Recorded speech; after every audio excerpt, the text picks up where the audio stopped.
High everyone, আসসালামু আলাইকুম। Welcome to our second blog. আর আমি আছি শামিম, আর সাথে আছে আমার পুরো টিম। তো এখন বাজে সকাল 7টা, আর আমি যাচ্ছি ভার্সিটিতে। গত ভিডিওতে আপনাদের দেখিয়েছিলাম আমার সেমিস্টার ফি দেওয়া, আর আজকে হচ্ছে আমার লাস্ট এক্সাম। তো দেখতে দেখতেই পরীক্ষাও শেষ হয়ে গেল, পুরো একটা সেমিস্টার শেষ হয়ে গেল। আজকের পরীক্ষাটা আলহামদুলিল্লাহ ভালো ভালো দিতে পারলেই শেষ, পুরো একটা সেমিস্টারকে শেষ করে ফেললাম।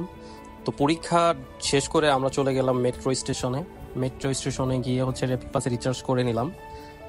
র্যাপিড পাস থাকার একটা সুবিধা হচ্ছে আপনাকে লাইনে দাঁড়াতে হবে না, আপনি খুব সহজেই হচ্ছে মেট্রো রেল ইউজ করতে পারবেন। অনেক সময় দেখা যায় যে লম্বা লাইন থাকে, যার কারণে আমাদের অনেক টাইম ওয়েস্ট হয়, কিন্তু র্যাপিড পাস থাকলে সেই প্রবলেমে আপনাকে পড়তে হয় না। তো র্যাপিড পাস শো করে চলে গেলাম হচ্ছে মেট্রো স্টেশনে, মানে ওপরে গিয়ে হচ্ছে ট্রেনের জন্য ওয়েট করলাম, কিন্তু ট্রেন একটু লেটে ছিল আজকে। কেন জানি প্রচুর ভিড় ছিল মেট্রোতে। একটু পরে আপনারা দেখতে পারবেন যে মেট্রোতে প্রচুর ভিড়। যতটুকু জানতে পেরেছিলাম যে মানে ঢাকা বিশ্ববিদ্যালয়ে ভর্তি পরীক্ষা ছিল, তার জন্য নাকি অনেক মানে যাত্রী ছিল। এই যে আপনারা দেখতে পাচ্ছেন মেট্রোর ভিতরের চিত্র, আসলে কতটা লোক। আসলে মেট্রোতে ঢুকলেই বোঝা যায় যে মেট্রো রেলে এত লোক থাকে, মানে বাংলাদেশে এত জনসংখ্যা। এটা শুধু মেট্রো রেলে যারা চড়েন তারাই বুঝতে পারবেন। একটা পা ফেলার মতো জায়গা নাই মেট্রো রেলে। তো মেট্রো রেল থেকে বের হয়ে আমরা চলে গেলাম শাহবাগ, মানে মেট্রো রেল থেকে শাহবাগে নামছি। শাহবাগ নেমে হচ্ছে আমরা নিচে যাচ্ছি। প্রচুর পরিমাণ ভিড় ছিল, মানে বলার বাহিরে। মেট্রোতে এসি থাকার পরেও যেন শরীর ঘেমে যায় এরকম অবস্থা। এর ভিতর আরো অনেক ক্লিপ ছিল যেগুলো আমরা হচ্ছে কি নেই নাই, ভিডিও লং হয়ে যাবে তাই শর্ট করার জন্য মানে অনেক কিছু স্কিপ করেছি। তো আমরা সরাসরি চলে গেছি পুরান ঢাকায় হচ্ছে মানে আজকে রাস্তাঘাট এত জ্যাম ছিল যে রিক্সা বা বাসে যাওয়াটা অনেক টাফ ছিল, তাই হেঁটে হেঁটেই রওনা করছিলাম। তো পুরান ঢাকার ভিতরে হচ্ছে যাচ্ছিলাম। এই যে পুরান ঢাকার যে প্রাচীন কালের মানে অনেক পুরাতন যে বিল্ডিং গুলা, এগুলো আসলে পুরান ঢাকায় গেলেই বোঝা যায়। এখানে একটা গাছপালা নেই, আলো বাতাস মানে নাই বললেই চলে, এত মানে গরম। আর যেহেতু আজকের রোদটার তাপমাত্রা বেশি ছিল, তাই আজকে একটু বেশি গরম লাগছিল। তো আমরা রিক্সা করে চলে যাচ্ছিলাম নাজিরা বাজার, যে হাজির বিরিয়ানি, বিখ্যাত হাজির বিরিয়ানি। তো অতঃপর চলে আসলাম হাজির বিরিয়ানি। এটা হচ্ছে পুরান ঢাকার একমাত্র হাজির বিরিয়ানি, এদের কোনো শাখা প্রশাখা নেই। তো আমি ফার্স্ট টাইম যখন আসছিলাম, এইখানে বাইরে লম্বা একটা মানে লাইন ছিল, প্রচুর ভিড় ছিল, আমাকে লাইন ধরে হচ্ছে এই বিরিয়ানিটা খাইতে হয়েছে।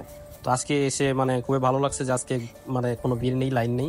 তো ভিতরে চলে আসছি, ভিতরে চলে আসি দেখি মানে অনেক লোক ছিল, তারা খাচ্ছিল। তো আমাদের এইখানের একটা সিস্টেম হচ্ছে আপনাকে দাঁড়িয়ে থেকে হচ্ছে চেয়ার নিতে হবে বা বসার জায়গা নিতে হবে। তো আমরা দাঁড়িয়েছিলাম, অনেকক্ষণ দাঁড়িয়ে থাকার পর হচ্ছে অবশেষে আমরা সিরিয়ালটা পাই, এবং সিরিয়াল পাওয়ার পরে হচ্ছে আমরা বিরিয়ানি অর্ডার করি। এই হচ্ছে আমাদের সেই কাঙ্ক্ষিত হাজির বিরিয়ানি। যারা খান নাই তারা আসলে বুঝতে পারবেন না, যারা খাইছেন তারাই বুঝতে পারবেন এর স্বাদটা। তো বিরিয়ানি খাওয়া শেষে আমরা বের হয়ে আসলাম। এই যে কাঁঠাল পাতা দেখতে পাচ্ছেন, যারা অর্ডার করে তাদের হচ্ছে কাঁঠাল পাতাতে দেয়।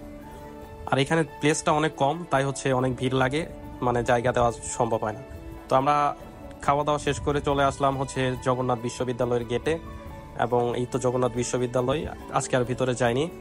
তো আমরা সরাসরি চলে গেলাম হচ্ছে সদরঘাট, মানে সদরঘাটে গেলাম। সদরঘাটে যাওয়ার পরে আসলে মানে সত্যি একটা অন্যরকম ফিল হয়। বুড়িগঙ্গা নদীর যে পানিটা, যদিও পানি অনেকটাই কালো, তারপরও কেন জানি আমার কাছে সদরঘাট অনেক ভালো লাগে। এইখানে আসলে অনেক ধরনের লোক দেখা যায়, অনেক মানুষ দেখা যায়। আর সদরঘাট হচ্ছে আমার সেকেন্ড টাইম, আমি সেকেন্ড বার হচ্ছে সদরঘাট আসছি। তো এই তো একটা জাহাজে উঠলাম, জাহাজে উঠে হচ্ছে নদীর পানিটা একটু দেখতে গেছিলাম আর কি, জাস্ট। তো নদীর পানিটা মানে এত আশেপাশের কলকারখানার এত ময়লাই, নদীর পানি একদম কালো হয়ে গেছে, যেটা মানে কোনোভাবেই গ্রহণযোগ্য না। তো ঢাকা শহরে এরকম একটা নদী মানে খুবই বাজে অবস্থা। যারা গেছেন তারা অবশ্যই চিনবেন। তবুও হচ্ছে অনেক সুন্দর লাগে যে ঢাকার ভিতরে এরকম একটা নদী, তার ভিতরে হচ্ছে বড় বড় লঞ্চ চলতেছে, এটা দেখতেই কেমন জানি একটা অসাধারণ একটা ফিল পাওয়া যায়। আমি একটু হচ্ছে এই যে এখানে ভিডিও করতেছিলাম চারপাশে, তো আসলে এই ভিউটাই অন্যরকম। আর আজকে আমার সাথে ছিল আমার বন্ধু ইমরান এবং ফুয়াদ। তো যাদের কথা না বললেই নয়, আপনারা অনেকেই জানেন যে আমি কিছুদিন থেকে আমার মনটা খারাপ, আমি মানে আমার সময়টা ভালো যাচ্ছে না। তো তাদের প্ল্যানেই হচ্ছে আজকে আমার পুরান ঢাকাতে আসা। আরেকটা কথা বলি, লাইফে আপনি অনেক টাকা ইনকাম করবেন, অনেক অনেক টাকা ইনকাম করবেন, কিন্তু এই সময়গুলো আর কখনো পাবেন না, এই বন্ধুগুলো আর কখনো পাবেন না। আপনার লাইফে অনেক খারাপ সময় আসবে, ভালো সময় আসবে, কিন্তু ওই ফ্রেন্ডগুলোকে আপনি কখনোই খুঁজে পাবেন না, বা লক্ষ টাকার বিনিময়ে এই ফ্রেন্ডগুলোকে আপনি এক জায়গায় করতে পারবেন না। সো আপনাদের হাতে সময় থাকলে এই ফ্রেন্ডগুলোকে নিয়ে ঘুরেন, আপনাদের ফ্রেন্ডদের সময় দেন, আপনার খারাপ সময় ভালো সময় দেখবেন এই ফ্রেন্ডরাই আপনার পাশে থাকবে। লাইফে আপনার গার্লফ্রেন্ড আপনাকে ছেড়ে চলে যাবে, আপনার কাছের মানুষজন আপনাকে ছেড়ে যাবে, কিন্তু দেখবেন এই ফ্রেন্ডগুলো আপনাকে কখনোই ছাড়বে না। এই ফ্রেন্ডগুলো দিন শেষে আপনার পাশে থাকবে, আপনাকে সাপোর্ট করবে। সো যত পারেন এই ফ্রেন্ডগুলোকে সময় দেন, নিজেকে সময় দেন, নিজেকে ভালোবাসেন। যাই হোক, অনেক জ্ঞান দিয়ে ফেললাম। তো দেখতে দেখতে আমরা চলে আসলাম আহসান মঞ্জিল। তো আহসান মঞ্জিলও আমার সেকেন্ড টাইম আসা। আমি এই দিকে হচ্ছে মূলত 2বার আসছি। এর আগে একবার আসছিলাম, এখন একবার আসছি। তো আমরা হচ্ছে আহসান মঞ্জিল একটু আজকে ঘুরবো। তো আমার আসলে ঘোরার কোনো নিয়ত ছিল না, ফুয়াদ যেহেতু ঘুরে নাই, তাই ফুয়াতের জন্য হচ্ছে আমাদের ভিতরে যাওয়া। তো টিকিট কেটে না আমরা আসলে ভিতরে ঢুকলাম। তো ভিতরে ঢুকেই আমাদের ব্যাগগুলা হচ্ছে একটা জায়গায় রাখার জন্য বলতেছিল গার্ড। তো আমরা আমাদের ব্যাগগুলা একটা জায়গায় রাখছিলাম, যদিও ব্যাগগুলা নিয়ে প্রবেশ করা যায় না, তাই আমাদের ব্যাগগুলো হচ্ছে আমরা ভিতরে রাখতেছিলাম। তো ভিতরে রেখে হচ্ছে আমরা আহসান মঞ্জিলে আস্তে আস্তে করে প্রবেশ করতেছিলাম। তো এই প্রবেশ করার আগেই আমি আপনাদের বাহিরের যে ভিউটা সেটা একটু দেখাচ্ছি। এটা হচ্ছে বাহিরের ভিউ, এবং পাশেই হচ্ছে বুড়িগঙ্গা নদী। তো আসলে এই যে ভিউ, মানে নদীর পাশে এরকম একটা রাজপ্রাসাদ আসলে দেখতেই অন্যরকম লাগে। তো ভিতরে ঢুকেই হচ্ছে ইমরান ফটোশুটে ব্যস্ত হয়ে গেল। তো ইমরানকে ফটোশুট করে দিচ্ছিলেন হচ্ছে আমাদের আরেকটা ফ্রেন্ড। তো আমরা মানে নিচের তালার কোনো ভিডিও নেই নাই, জাস্ট উপরে চলে গেছি। নিচের তালায় হচ্ছে অনেক দেখার জিনিস ছিল, যদিও সেগুলো নেওয়ার সুযোগ হয়নি, তাই উপরে উঠে কিছু শুট নিয়ে নিলাম। তো এখানে আসলে প্রত্যেকদিন অনেক ধরনের লোক আসে, অনেক মানুষ আসে এইগুলা এক্সপ্লোর করতে। তো আমরা দেখাচ্ছিলাম এবং আপনাদেরও দেখাই যে আসলে এখানে কি কি, যেমন কি কোন কোন ধরনের জিনিস দেখা যায়। যদিও এখানে ভিডিও বা ছবি তোলা নিষেধ, তবুও কিছু গোপনে ছবি বা ভিডিও করে নিছি আমরা। তো এটা হচ্ছে আহসান মঞ্জিলের মানে 2য় তালা থেকে বাইরের একটা ভিউ।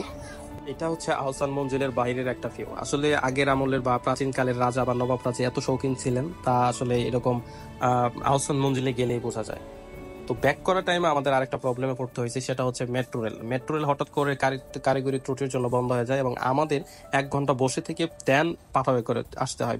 ঢাকার মানুষের জন্য যে মেট্রো রেল কতটা উপকারী সেটা কালকে বুঝতে পারছি। আমার 1 ঘন্টার রাস্তা অলমোস্ট 3 থেকে 3.5 ঘন্টা লেগে যায়, এবং 90 টাকার ভাড়া আমার লাগে হচ্ছে 450 থেকে 500 টাকার মতো।